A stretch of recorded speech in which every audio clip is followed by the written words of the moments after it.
Well, I do not in any shape or form pretend to be an expert, but I do read the What do you read? What interests you? I read the message of the Quran insofar as it can be translated, and I read about Islam, and I enjoy doing that. And I think there's, I've learned things about the Quran that I never knew before, and I think a lot of Christians would be interested. That's one of the reasons I say to you, it would be good if out of this we had some more dialogue and some more faith. And the reason I have to leave you now is because I'm going to meet some religious leaders, both Muslim and Christian and Jewish, upstairs, and in order to discuss with them how we can bring the faiths closer together. So, shukran lal jazira. Shukran, Mr. Blair. What did you say in Arabic? Shukran lal jazira. Shukran jazira. Thank you very much. Islam understands its earthly mission to be to extend the law of Allah over the world by force. Now, this is distinct from extending the religion by force. Muslims often indignantly deny that Islam was spread by the sword, as the old expression goes, and that anybody is ever forced to convert to Islam. Now, of course, forced conversions are a constant hallmark of Islamic history, but they are technically forbidden by Islamic law. Now, the idea in Islam is that Muslims must wage war to establish the hegemony of Islamic law. Not everybody will be forced to become Muslim, but the non-Muslims will be relegated to second-class status. They will not be able to live in the society as equals to the Muslims. And it is the responsibility of Muslims around the world to fight to institute that kind of society. While we were in the mosque, the Prophet came out and said, "Let us go to the Jews." We went out till we reached Bait al-Madras. He said to them, "If you embrace Islam, you will be safe.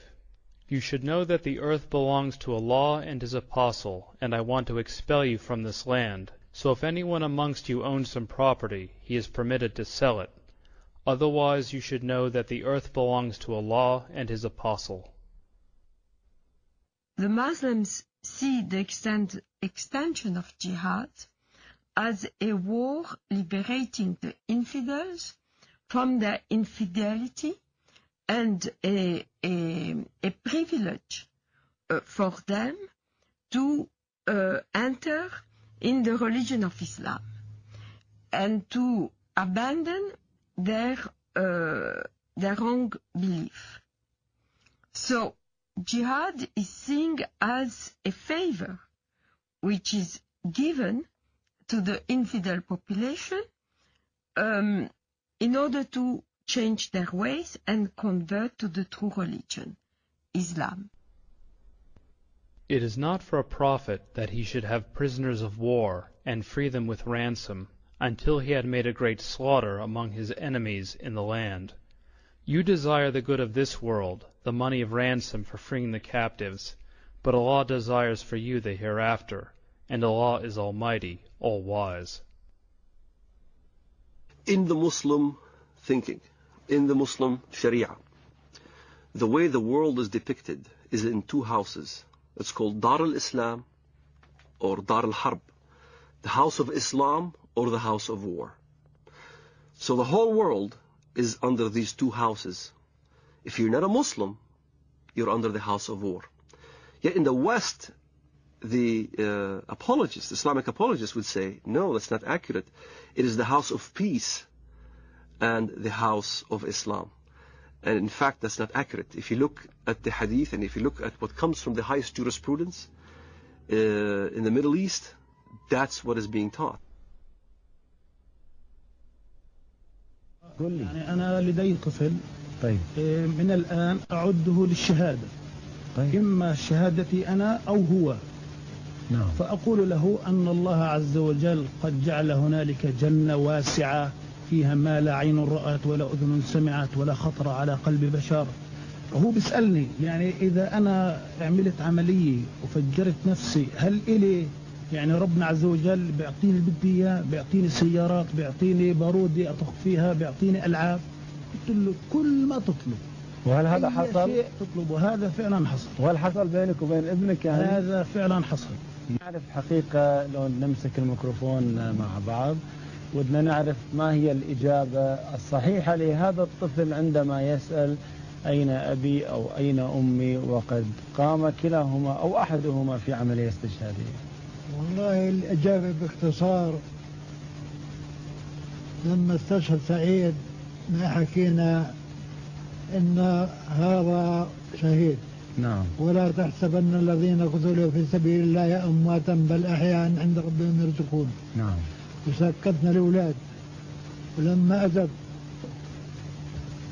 التلفزيون أظن أبو ظبي نعم. أو غيره، قلنا لهم إحنا مستعدين نقدم أولادنا الأربعة. نعم. فطلع حار صغير قال وأنا ليش لا؟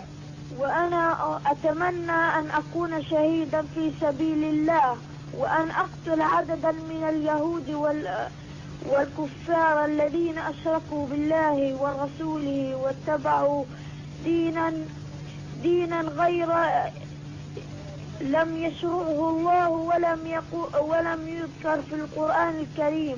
نعم. وأنا عمري 12 سنة. ما شاء الله. وأحفظ القرآن الكريم. ما شاء الله. الله يحفظك ويجعلك مجاهد إن شاء الله في سبيل الله.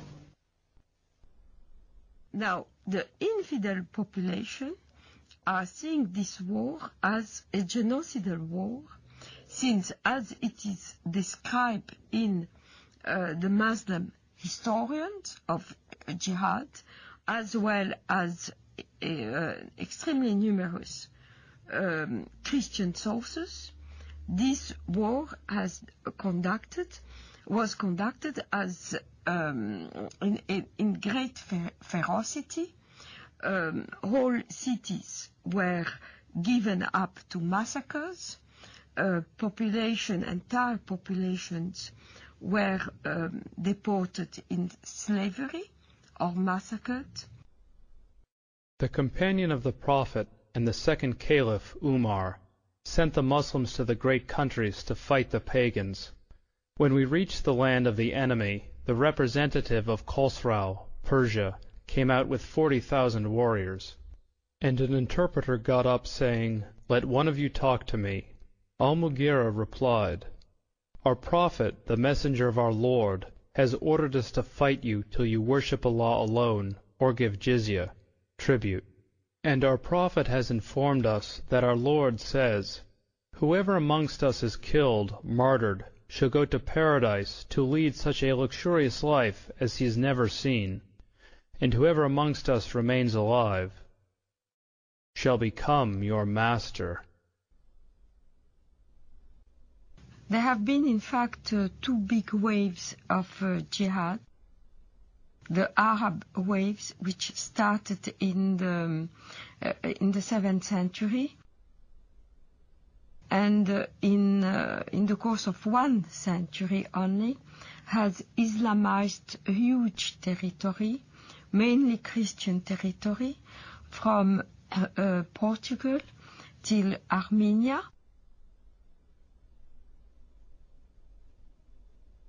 But also Islamized Persia, which was not Christian, mainly Zoroastrian, except for Iraq, which was mainly Christian in the north and Jewish and Christian in the south.